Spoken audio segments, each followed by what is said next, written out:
Middle class का इंसान सिर्फ एक तरीके से करोड़ रुपए कमा सकता है, और नहीं वो हार्ड वर्क, माइंडसेट, स्मार्टनेस, पैसा, इन्फ्लुएंस, कनेक्शन या फिर नीट, जेईई या यूपीएससी, इनमें से कुछ भी नहीं है। उस साइंटिफिक तरीके को यूज करके चंडीगढ़ के एक लड़के ने 10,000 करोड़ रुपए बना लिए। एक पकौड़े वाला 25,000 करोड़ का मालिक बन गया। और तो और एक middle class school drop out लड़के ने इस साल मई में 416 करोड़ रुपए कमा लिए। शुरू में तो मुझे भी लगा कि इनकी किस्मत की वजह से एक बार हो गया होगा, पर जब मैंने पूरे 6 महीने तक हजारों आर्टिकल्स, सैकड़ों इंटरव्यूज और 10 बुक्स खंगाले, तब ये बात समझ में आई कि इसके पीछे एक प्रॉपर लॉजिकल मेथड है। इस डॉक्यूमेंट्री में हम उसी मेथड को कई extremely interesting real life examples के थ्रू समझेंगे, जिससे आप चाहे कोई भी नौकरी करते हो या स्टूडेंट ही क्यों ना हो, आज से ही उस मेथड को अप्लाई करके मिडिल क्लास से मिलियनेयर बनने के रास्ते पर चल पड़ोगे। साथ ही आपके लिए 2 छोटे से गिफ्ट्स भी हैं। और नहीं, ये कोई क्लिकबेट या जेनरिक ज्ञान नहीं है, ये एक प्योरली प्रैक्टिकल, रैशनल और प्रूवन मेथड है, जिसकी पहली कड़ी है स्पेसिफिक नॉलेज। अब ये किस बला का नाम है, इसे समझने के लिए हमें चलना होगा आसाम, जहाँ डिब्रूगढ़ के अग्रसेन अकेडमी में कुछ साल पहले हम जैसा ही एक मिडिल क्लास घर का लड़का 10th की पढ़ाई कर रहा था। उसके भी पेरेंट्स इंडिया के हर मिडिल क्लास पेरेंट्स की तरह डांटते रहते थे कि पढ़ ले, जेईई क्रैक कर ले और कुछ बन जा। उधर उसकी दिली इच्छा थी कि इस मिडिल क्लास के फाउंडेशन से खुद को और अपनी फैमिली को जल्द से जल्द बाहर निकाले, पर उसका पढ़ाई में तो मन ही नहीं लग रहा था, बल्कि एक दूसरी चीज में बहुत इंटरेस्ट था, कंप्यूटर्स। उसने अपने घर में बड़े पुराने लैपटॉप को उठा लिया और डिसाइड किया कि वो स्कूल जाना ही छोड़ देगा और खुद से ही कोडिंग करके ऐप डेवलपमेंट का काम करेगा। आप समझ ही सकते हो उसके घर में क्या रिएक्शन रहा होगा इस बात का। खैर, उसने जैसे तैसे अपने पेरेंट्स को मनाया, बट अब ये समस्या आ गई कि उसे सिखाएगा कौन, क्योंकि कॉलेज तो दूर, स्कूल तक तो वो जा नहीं रहा था। आसाम जैसी जगह में कोई मेंटर मिलना भी पॉसिबल नहीं था, तो इसके लिए उसने सहारा लिया यूट्यूब का। जी हाँ, यूट्यूब से ट्यूटोरियल्स देख देख कर वो कोडिंग सीखने लगा। जब सारे बच्चे जेईई की प्रिपरेशन में बिजी थे, वो दिन रात अपनी इन एप्स की दुनिया में लगा रहता था। कई एप्स डेवलप किए उसने, कुछ काम के थे तो कुछ बेकार। फिर उसे एक प्रॉब्लम का रियलाइजेशन हुआ, जो सोशल मीडिया एप्स हम यूज करते हैं उनमें सब में अलग अलग मैसेजेस आते हैं। इंस्टा, ऐप भी, SMS, व्हाट्सएप, सबको अलग अलग चेक करना पड़ता है। उसने सोचा कि अगर इन सब मैसेजेस को एक ही ऐप में कंबाइन कर दिया जाए तो सबका टाइम बचेगा। बस फिर क्या, वो इसी प्रोजेक्ट में लग गया। काफी दिक्कतें आई, कई बार तो उसका पूरा कोड बेकार साबित हुआ, बट स्टिल वो यूट्यूब और दूसरे ऑनलाइन रिसोर्सेज से सीख सीख कर अपने ऐप को डेवलप करता रहा। फाइनली एक दिन उसका ऐप बनकर कंप्लीट हुआ। शुरू में उसने अपने कुछ दोस्तों को इसे यूज करने दिया, उनका रिस्पांस बड़ा पॉजिटिव था। उन्होंने और कई लोगों के साथ इसे शेयर किया। देखते ही देखते सिर्फ वर्ड ऑफ माउथ के जरिए ये लाखों लोगों तक पहुंच गया। उस ऐप का नाम है टेक्स्ट और उस लड़के का नाम है किशन बगारिया। और अभी कुछ ही मंथ पहले वर्डप्रेस के फाउंडर मैट पुलनबर्ग ने इस ऐप को एक्वायर किया है पूरे $50 मिलियन, यानी कि लगभग 416 करोड़ रुपए में। इस मिडिल क्लास लड़के के पास कुछ भी नहीं था, ना कोई बड़ी जमा पूंजी थी, ना कोई बड़ी डिग्री, ना कोई गॉडफादर था, ना ही कोई एक्सपीरियंस। ऐसा भी नहीं था कि वो पिछले 10-15 साल से इस प्रोजेक्ट में काम कर रहा हो। हार्डली 2 से 3 साल लगे उसे अपने बेडरूम में बैठकर इस ऐप को डेवलप करने में और खुद को इंडिया के रिचेस्ट लोगों में शामिल करने में। और ऐसा वो क्यों कर पाया? स्पेसिफिक नॉलेज के दम पर। उसने एक ऐसी प्रॉब्लम पकड़ी जो करोड़ों लोगों को अफेक्ट करती है, और उसको सॉल्व करने के लिए जितनी नॉलेज चाहिए थी उसे एक्वायर करने में जुट गया। मैट, जिन्होंने इस ऐप को खरीदने के लिए $50 मिलियन खर्चे, वो खुद वर्डप्रेस के फाउंडर हैं। वो प्लेटफॉर्म जिस पर दुनिया की करोड़ों वेबसाइट बनती और रन करती। क्या उनके पास ऐसी एक्सपर्टाइज नहीं थी कि वो खुद ऐसा ऐप बनाकर अपने 400 करोड़ रुपए बचा लें? या फिर दुनिया में ऐसा कोई और इंजीनियर नहीं था जिसे वो 2-4 करोड़ रुपए देकर ये ऐप बनवा लें और अपने पैसे बचा लें? जवाब है नहीं। किशन ने दिन रात ट्रायल एंड एरर कर करके ऐप को डिप्लॉय एंड टेस्ट कर करके ऐसी स्पेसिफिक नॉलेज एक्वायर कर ली थी जो न सिर्फ उस ऐप को बनाने बल्कि उसे रन करने के लिए भी क्रिटिकल थे। और मैट को ये बात बहुत अच्छे से पता है, इसीलिए उन्होंने इस ऐप को एक्वायर करने के बाद किशन को अपने साथ सैन फ्रांसिस्को में ही रख लिया है इसे रन करने के लिए। यही होता है स्पेसिफिक नॉलेज। इसके और भी कुछ कंपोनेंट्स हैं जिन्हें हम एक एक करके कई इंटरेस्टिंग एग्जांपल्स के साथ समझेंगे, पर उसके पहले एक और अमेजिंग ट्रू स्टोरी। क्या आपको पता है स्टीव जॉब्स को उन्हीं की बनाई कंपनी से धक्के मार के बाहर निकाल दिया गया था। स्टीव जॉब्स एक नॉर्मल सी मिडिल क्लास फैमिली को बिलोंग करते थे और कॉलेज ड्रॉप आउट होने के बाद अपनी गाड़ी बेचकर मिले पैसों से स्टीव ने एप्पल की शुरुआत की थी 1977 में। इनिशियल सक्सेस मिलने के बाद उन्होंने पेप्सी के प्रेसिडेंट जॉन सली को एप्पल के सीईओ पोस्ट पर हायर किया और खुद नए कंप्यूटर मैकिंटॉश के डेवलपमेंट में लग गए। पर मैकिंटॉश जब रिलीज हुआ तो उसके हाई कॉस्ट और लो परफॉर्मेंस की वजह से उसे काफी क्रिटिसाइज किया गया। इस फेलियर की वजह से जॉन सली, जिन्हें खुद स्टीव ने हायर किया था, उन्होंने स्टीव को बेइज्जत करके कंपनी से बाहर निकाल दिया।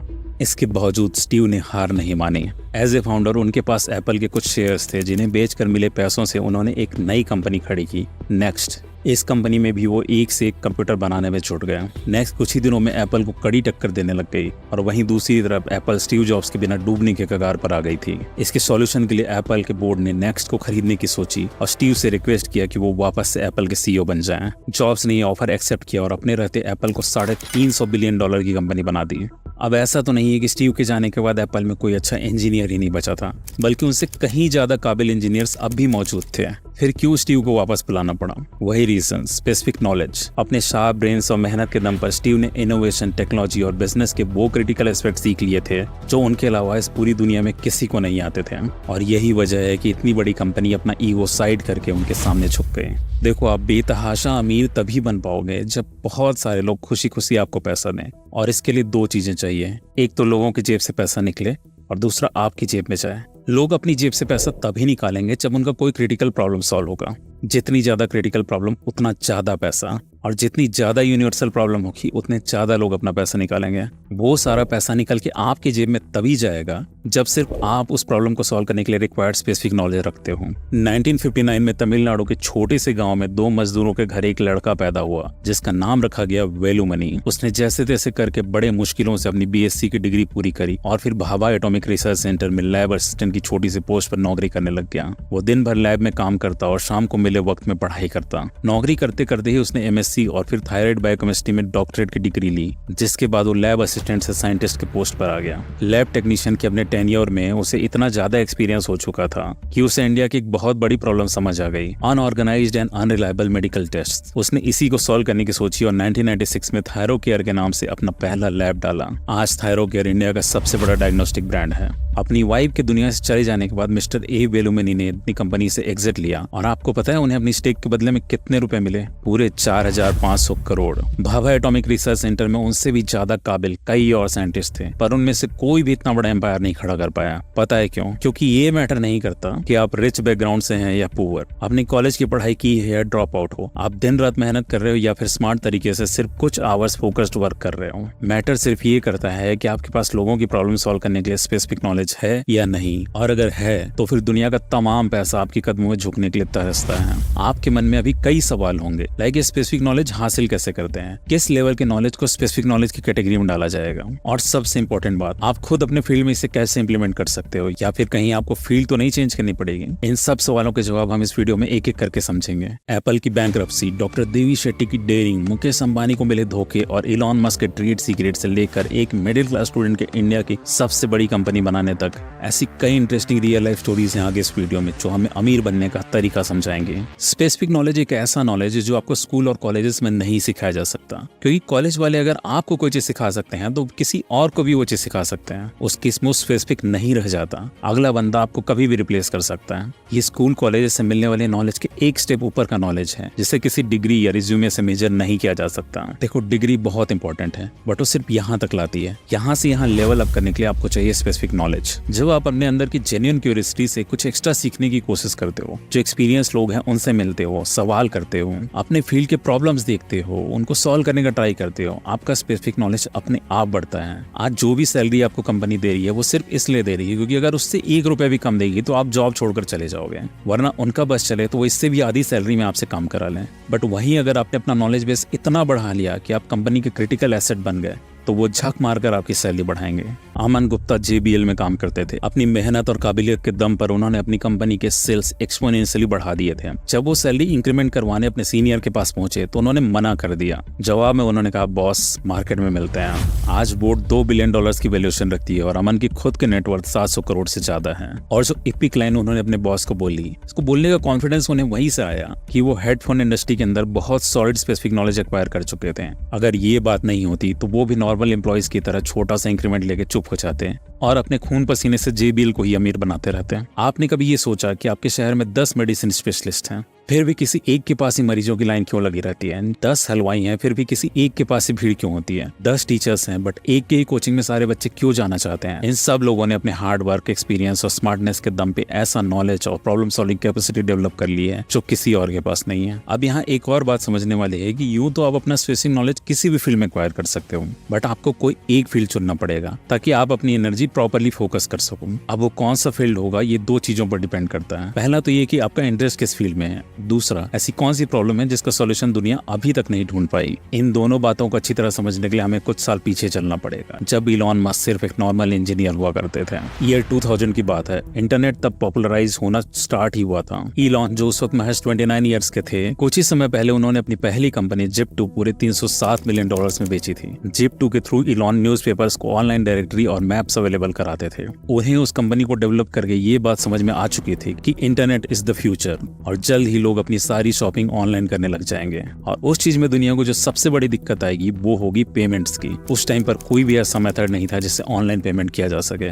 इलॉन ने इस प्रॉब्लम को पकड़ा क्योंकि एक तो ये दुनिया भर की दिक्कत थी जिसका कोई सॉल्यूशन अवेलेबल नहीं था, दूसरा ये उनकी एरिया ऑफ एक्सपर्टाइज जो कि उन्होंने Zip2 के टाइम एक्वायर की थी उससे अलाइन हो रहा था। कुछ ही समय में उन्होंने X.com लॉन्च की जो कि बाद में पीटर थिल की कंपनी के साथ मर्ज होकर बनी पेपाल। इसने पूरी दुनिया के पेमेंट्स प्रॉब्लम को सॉल्व किया और आज भी $66 बिलियन की कंपनी है। आप समझ ही गए होंगे कि इलॉन ने अपने इंटरेस्ट के अकॉर्डिंग दुनिया का वो प्रॉब्लम चुना जिसका सॉल्यूशन अवेलेबल नहीं था, तो वो इतने सक्सेसफुल बन गए। और सिर्फ इलॉन ही नहीं, डॉक्टर देवी शेट्टी कर्नाटका के एक गांव में पैदा हुए थे। 9 भाई बहनों के बीच वो 8वें नंबर पर थे। जब बहुत स्ट्रगल के बाद अपनी MBBS और फिर कार्डियक सर्जरी की पढ़ाई करके वो फील्ड में उतरे, तब उन्होंने देखा कि इंडिया में कार्डियक सर्जरी बहुत महंगी है। एक आम आदमी का इसको अफोर्ड करना इम्पॉसिबल है। उसी समय रॉनी नाम के एक 21 दिन के बच्चे की ओपन हार्ट सर्जरी की जरूरत थी। पूरे देश में कोई ऐसा सर्जन नहीं था जो इसे करने के लिए तैयार हो। उन्होंने इस ऑपरेशन को करने का बीड़ा उठाया। उनको अपने एक्सपर्टाइज पर पूरा भरोसा था। ऑपरेशन सक्सेसफुल रहा। इस न्यूज को उस टाइम मीडिया ने एक्सटेंसिव कवरेज दी, जिस वजह से डॉक्टर देवी शेट्टी को अपने ड्रीम प्रोजेक्ट के लिए फंडिंग मिल गई, जो कि था पूरे इंडिया के लिए affordable heart and health care by the name of Narayana health. India के वास्ट ट्रेन नेटवर्क के शेड्यूल और लोकेशन ट्रेसिंग की प्रॉब्लम को सॉल्व करने के लिए 5 दोस्तों ने मिलकर एक ऐप बनाया, वेयर इज माई ट्रेन, जिसे गूगल ने पूरे $40 मिलियन में एक्वायर किया। ट्रेविस कैलेनिक ने प्राइवेट ट्रांसपोर्टेशन की प्रॉब्लम को सॉल्व करने के लिए उबर बनाया। इन सब लोगों ने अपने इंटरेस्ट को दुनिया के बड़े प्रॉब्लम्स के साथ अलाइन किया और जी जान से उसका सॉल्यूशन ढूंढने में लग गए। जैसे ही सॉल्यूशन मिला वो रातों रात अमीर बन गए। आज रात जब आप सोने जाओ तो आंखें बंद करके अपने आप से सवाल करना कि मैं जिस प्रोफेशन में हूँ क्या वो मुझे पसंद है, क्या मैं वो काम तब भी खुशी खुशी करना चाहूंगा जब मुझे उसे करने के 1 रुपए भी ना मिले। अगर जवाब ना में आता है तो फिर आपको अपना फील्ड चेंज करने के बारे में सोचना पड़ेगा, और अगर आपके दिल से हाँ निकलती है तो आप अपने ही फील्ड में अपनी स्पेसिफिक नॉलेज को इनहेंस करने में लग जाओ और ऐसा प्रॉब्लम ढूंढो जिसके सॉल्यूशन पूरी दुनिया की जिंदगी आसान बना दें। यहाँ पर आप एक सवाल कर सकते हो, हमारे पास तो ऐसा कोई प्रॉब्लम ही नहीं है जो पूरी दुनिया को हॉन्ट करता हो और उसको सॉल्व करके हम अमीर बन जाएं। देखो, पहली बात तो ये कि अभी भी दुनिया के बहुत सारे प्रॉब्लम सॉल्व होने बचे हैं। आज जो भी टेक्नोलॉजी आप देख रहे हो, किस जमाने में वो सब एक बड़ी बड़ी प्रॉब्लम्स हुआ करते थे। जो फोन आप यूज कर रहे हो वो एक ब्रेक थ्रू सॉल्यूशन था जिसके दम पर स्टीव जॉब्स अरबपति बन गए। अपने लैपटॉप में विंडोज यूज कर रहे हो, उसको डिजाइन करके Bill Gates richest person on earth बन गए। आपने कोई न कोई डायबिटीज का पेशेंट देखा होगा जो इंसुलिन लेता है। इंसुलिन के इन्वेंशन से पहले डायबिटीज को कंट्रोल करना इम्पॉसिबल था।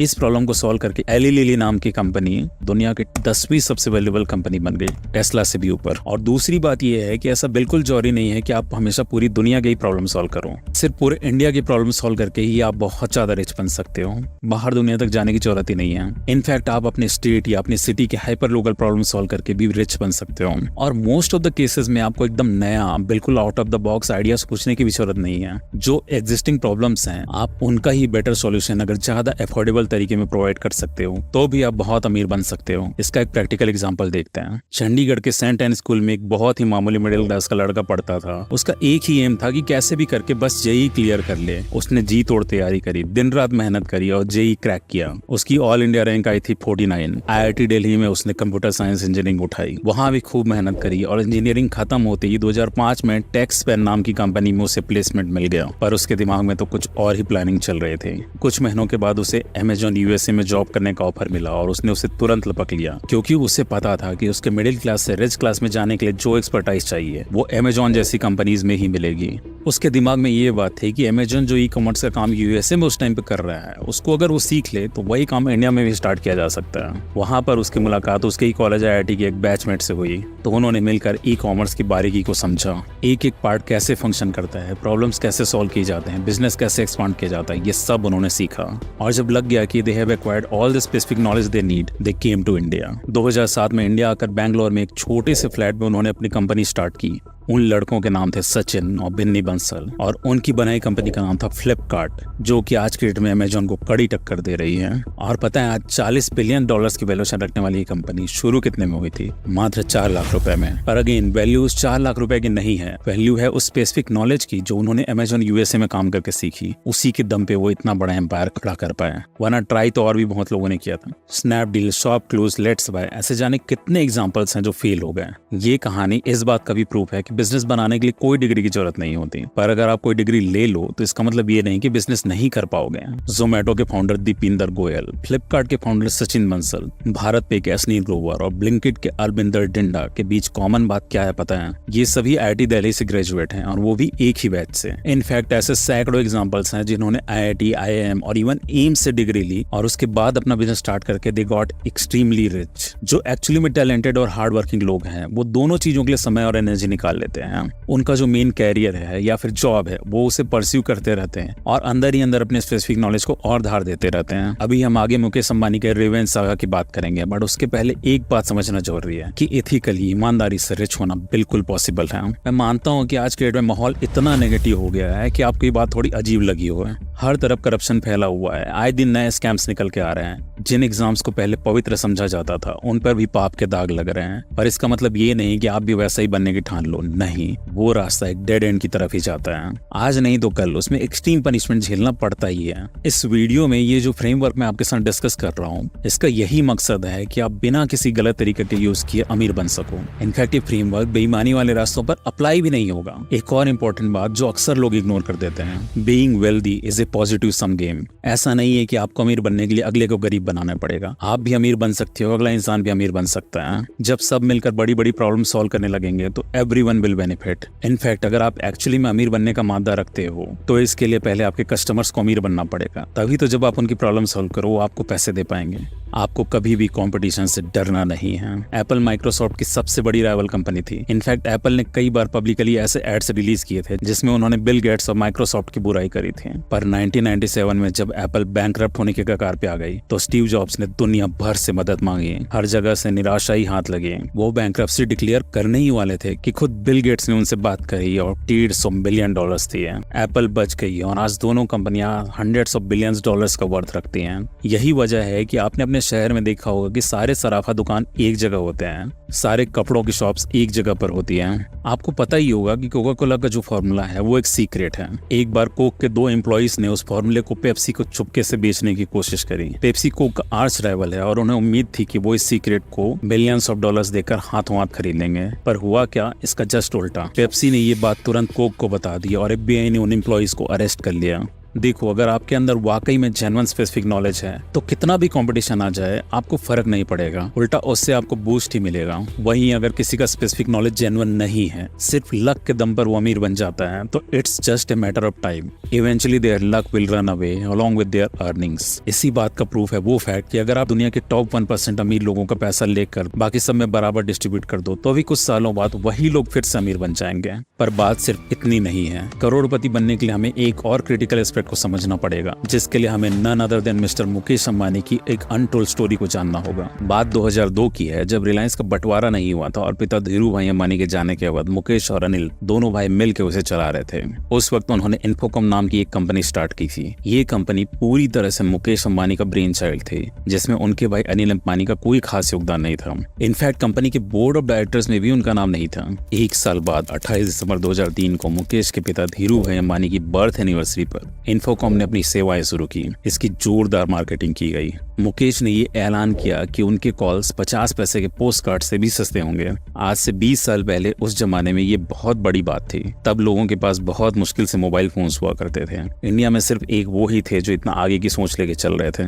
मुकेश जी जान लगा कि इस कंपनी को संवारते रहे, पर फिर 2 साल के अंदर ही ये कंपनी उनसे छीन ली गई। 2005 में रिलायंस इंडस्ट्रीज का बंटवारा हो गया। उनकी मां कोकिलाबेन अंबानी ने अपने छोटे बेटे को रिलायंस एनर्जी जो रिलायंस कैपिटल के साथ साथ रिलायंस इन्फोकॉम भी दे दिया। मुकेश को रिलायंस इन्फोकॉम को छोड़ना बहुत बुरा लगा, पर उससे भी ज्यादा बड़ा झटका उन्हें तब लगा जब उन्हें नॉन कम्पीट क्लॉज साइन करना पड़ा, यानी कि अगले 10 साल तक वो टेलीकॉम सेक्टर में नहीं उतर सकते थे। उनका दिल बैठ गया। आखिर ये उनके पिता की आखिरी ख्वाहिश थी जिसे खुद पूरा करना वो अपना फर्ज समझते थे। कोई और होता तो चुपचाप बैठ जाता, पर इस सेटबैक के बाद मुकेश ने जो किया वो ये दिखाता है कि why he is worthy of the 8 lakh crore rupees net worth he is having today. उन्होंने अपनी एक छोटी सी बट सीक्रेट टीम बनाई, उसके साथ मिलकर 10 साल बाद की प्लानिंग में जुट गए। पूरे 10 साल तक दिन रात प्लानिंग प्लॉटिंग की गई, फंड्स कलेक्ट किए गए, रिसोर्सेज एक्वायर किए गए, टेलीकॉम सेक्टर के सारे प्लेयर्स की हर एक चाल पर कड़ी नजर रखी गई। इस बार वो खिलाड़ी बनने नहीं बल्कि पूरा खेल अपनी मुट्ठी में करने आए थे, और इतने एफर्ट से उनको समझ में आ गया कि इस सेक्टर के लूप होल्स क्या हैं। He got hold of that specific knowledge, और जैसे ही 10 साल पूरे हुए ठीक 2015 में उन्होंने जियो को लॉन्च किया। पहले तो सबको लगा कि ये जो इतना ओवर सैचुरेटेड मार्केट है जिसमें ऑलरेडी 20 से ज्यादा प्लेयर्स हैं, उसमें वो क्या ही कर पाएंगे। जब सबके पास ऑलरेडी सिम्स हैं तो जियो को कोई क्यों ही लेगा। और उससे भी बड़ी बात, उनके खुद के सगे भाई जिनके पास 10 साल पहले तक एग्जैक्ट उनके जैसे रिसोर्सेज थे, ने इस सेक्टर में अपनी कंपनी डुबा दी थी। लॉन्च के दिन तक भी किसी को खबर नहीं थी कि वो क्या मास्टर स्ट्रोक चलने वाले हैं। उन्होंने सारा डेटा फ्री कर दिया और इस बात ने पूरी दुनिया को हिला कर रख दिया। लोगों ने लाइन लग लग के उनके सिम्स खरीदे, हर किसी के कॉन्टैक्ट के नाम के आगे जुड़ गया जियो। इसके बाद की कहानी के तो हम सब पार्ट हैं। मुकेश अंबानी ने वो सारे बॉक्सेस टिक किए थे जो अब तक इस वीडियो में हम डिस्कस करते आए हैं। वो उस टाइम की दुनिया का एक बहुत बड़ा प्रॉब्लम ढूंढ चुके थे, डेटा के कॉस्टली होने का, जिसको सॉल्व करते ही everyone was ready to pay him. उनके पास ये स्पेसिफिक नॉलेज भी आ चुका था कि कैसे इंडिया में डेटा को सस्ता किया जाए ताकि हर कोई अपनी जेब से पैसा निकाल के उन्हें ही दे। उनके पास डिस्ट्रीब्यूशन भी था, उन्होंने पूरे देश में एक साथ अपना नेटवर्क चालू किया था ताकि वे हर किसी की प्रॉब्लम सॉल्व करके प्रॉफिट ले सकें। फिर भी उन्हें 10 साल वेट करना पड़ा, क्योंकि ये जो टाइम वाला फैक्टर होता है ये कई बार हमारे हाथ में नहीं होता। Becoming rich takes time. You'll have to be patient on the outside, but inside, keep working restlessly. दिन रात आप सही डायरेक्शन में स्मार्ट तरीके से एफर्ट्स करते रहोगे तो आपको पता भी नहीं चलेगा और आप अमीर बन जाओगे। उस दिन दुनिया आपको ओवरनाइट सक्सेस कहेगी और आप उनकी तरफ देखकर मुस्कुरा भर दोगे। वीडियो की स्टार्टिंग में मैंने 2 छोटे छोटे गिफ्ट्स की बात करी थी, उनके बारे में कुछ ही सेकंड में बात करता हूँ। और उसके पहले एक इंपॉर्टेंट बात, अमीर बनने की जर्नी में आपको और भी कुछ चीजों की जरूरत पड़ेगी। मिडिल क्लास से बिलोंग करके भी अपने स्पेसिफिक नॉलेज के दम पे जनरेट किए आइडियाज को आप एग्जीक्यूट कर सकें, उसके लिए आपको फंड्स की जरूरत पड़ेगी। साथ ही आपको अपना लक भी खुद क्रिएट करना सीखना पड़ेगा, जैसा कि हर अमीर इंसान करता है। आपको बॉटल नेक, लेवरेज और फ्री फॉल जैसे कुछ कंसेप्ट सीखने पड़ेंगे जो कि स्ट्रेटजी के बाकी बचे हुए पार्ट्स हैं। ये सारी बातें मैं आपसे अगले वीडियो में डिस्कस करूंगा, जो कि इस सीरीज का सेकंड पार्ट है और बहुत जल्द रिलीज होगा। So please do subscribe the channel. और अगर आपको मेरी बातें जरा भी हेल्पफुल लगी तो प्लीज एक कमेंट जरूर छोड़ के जाना। I will reply to them all. और जो पहला गिफ्ट है वो है अब तक के डिस्कस किए हुए प्रिंसिपल्स का एक पोस्टर, जिसे आप डाउनलोड करके रख सकते हो या प्रिंट भी करा सकते हो। और अगर ऐसा करते हो तो इंस्टा मुझे टैग जरूर करना, मैं सबको रीपोस्ट करूंगा। और अगर आपकी कोई क्वेरीज होगी तो आपसे चैट भी करूंगा। और जो दूसरा गिफ्ट है वो है कि कुछ लोग की डिमांड थी कि मैं अपने वीडियो की स्क्रिप्ट आपसे शेयर करूं, तो वो भी फ्री ऑफ कॉस्ट अवेलेबल है। ये दोनों चीजें मैंने अपने डिस्कॉर्ड सर्वर और टेलीग्राम चैनल दोनों में शेयर कर दी हैं। आप जहां से चाहो वहां से फ्री ऑफ कॉस्ट डाउनलोड कर सकते हो, लिंक नीचे अवेलेबल है। Hope you like them. Thank you.